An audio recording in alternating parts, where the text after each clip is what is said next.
নমস্কার বন্ধুরা, কেমন আছো? আশা করি তোমরা সবাই ভালো আছো, আমিও ভালো আছি। আজকে নিয়ে এলাম কুলেখাড়া শাক দিয়ে মাছের ঝোলের একটা রেসিপি।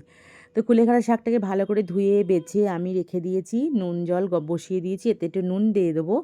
দিয়ে আমি শাকগুলোকে একটু হালকা সিদ্ধ করে নেবো, যাকে বলে। এবার এদিকে ওটা সিদ্ধ হতে হতে আমি মাছটা ততক্ষণ ভেজে নিই। বলো, মাছটা ভেজে নিলে তাহলে কি হবে, রান্নাটা আমার আরও তাড়াতাড়ি হয়ে যাবে। কারণ বসে থেকে তো লাভ নেই, শাকটা সিদ্ধ হয়ে জল ঝরাতে দিয়ে দিয়েছি। আমি সেই কড়াতে তেল দিয়ে মাছ ভাজা বসিয়ে দিয়েছি। মাছ ভাজাটা হয়ে এলে তার মধ্যে আমি এবার ফোড়ন দিয়ে তরকারিটা রান্না শুরু করব।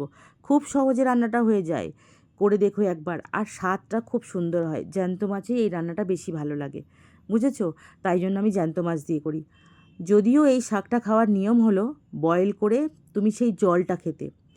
1 গ্লাস জল দিয়ে এই শাকটা সেদ্ধ করতে হয়। তারপরে 1 কাপ জল এনে সেই জলটা ছেঁকে খেতে হয়। কিন্তু আমি খেতে পারি না। তার জন্য আমি রান্না করে খেয়ে নিই। এই পদ্ধতিটা ভালো হয়েছে না বলো? তো তেলের মধ্যে দিয়ে দিলাম 5 ফোড়ন। তারপরে দেবো আমি আলু। আর এই শাকটা আরেকভাবে রান্না করা যায়।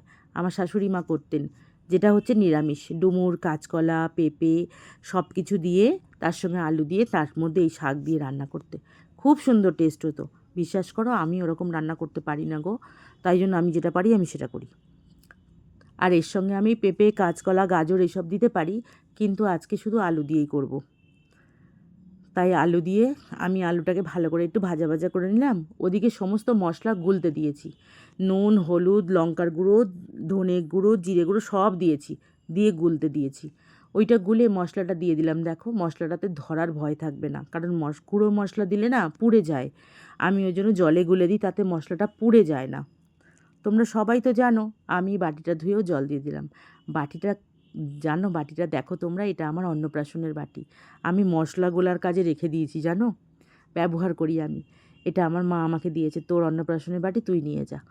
আমার দেখো না, 50-এর কাছে বয়স হতে চললো, আমি এখনও এই বাটিটা ব্যবহার করি। ভালো লাগে বলো স্মৃতিগুলোই ব্যবহার করতে। স্মৃতি যদি নাড়াচাড়া করো, তাতেই একটা খুব সুন্দর একটা স্মৃতি ভেসে ওঠে, যে না, আমি এটা ব্যবহার করেছি, খেয়েছি। এই জিনিস আর কি, আর কিছু না। সবাই বোঝো পুরনো জিনিসগুলো কত কাজে লাগে। কুলেখাড়ার শাকটা দিয়ে দিলাম, যেটা সেদ্ধ করে জল ঝরাতে দিয়েছিলাম। আলুর সঙ্গে ভালো করে কষিয়ে এরপর দিয়ে দেবো আমি গরম জল। আমি সবসময় ইলেকট্রিক কেটলিতে গরম জল ফুটিয়ে রেখে দিই। সেই ফুটন্ত জল দিলে তরকারির স্বাদটাও বজায় থাকে এবং তাড়াতাড়ি হয় সেদ্ধটা। তো তাই জন্য আমি গরম জল দিয়ে দিলাম। আর এই ঝোলটা ফুটতে ফুটতেই আমি দিয়ে দেবো মাছগুলো, ভেজে রাখা মাছগুলো আমি দিয়ে দেবো। কারণ মাছ দিয়েও তো ফুটতে হবে বলো।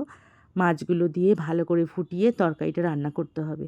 যারা আমার চ্যানেলে নতুন আজকে ভিডিও দেখছো, তারা আমাকে একটা সাবস্ক্রাইব করে দাও, আর পাশে রাখা বেল বাটনটা বাজিয়ে দাও, অন করে দাও, ওটা অল নোটিফিকেশানটা অল করে দাও। তাহলে দেখবে আমার নতুন ভিডিও যখনই ছাড়বো না, তোমাদের কাছে নোটিফিকেশান পৌঁছে যাবে। দেখো, ঝোল আমার ফুটে গেছে। বেশি দেরি লাগে না কিন্তু রান্নাটা করতে, খুব তাড়াতাড়ি হয়ে যায়। আমি একদম শর্টে রান্না করার পদ্ধতিগুলো বার করি তো, তাই আমার হয়ে যায় চটপট। মাছের ঝোলটা রেডি হয়ে গেছে। কেমন লাগছে বলো তো দেখতে? সবুজ সবুজ না? ভালো লাগছে কি দেখতে? কিন্তু খেতে খুব সুন্দর হয়। যাই হোক, আমার তো ভালো লাগে, সবার হয়তো ভালো লাগবে না। তোমরা করে দেখো একবার, ভালো লাগবে। দেখো, মাছটা নামিয়ে নিলাম, ঝোল রান্না আমার শেষ হয়ে গেছে। দেখো তো কেমন দেখতে হয়েছে। চলো, আজকের মতো টাটা। আবার আমি আসবো আর একটা নতুন রেসিপি নিয়ে। তোমরা সবাই ভালো থেকো, সুস্থ থেকো। দেখা হবে পরের ভিডিওতে, কেমন? টাটা, আজকের মতো। তোমরা সবাই ভালো থেকো। আর এই ঝোলটা কেমন লাগলো খেতে তোমাদের, রান্না করে দেখো। আর আমাকে একটা সুন্দর মিষ্টি মিষ্টি কমেন্ট করো, তাহলে আমি বুঝতে পারবো যে আমার রান্নাটা ভালো হয়েছে কি খারাপ হয়েছে। ঠিক আছে, আজকের মতো টাটা, সবাই ভালো থেকো।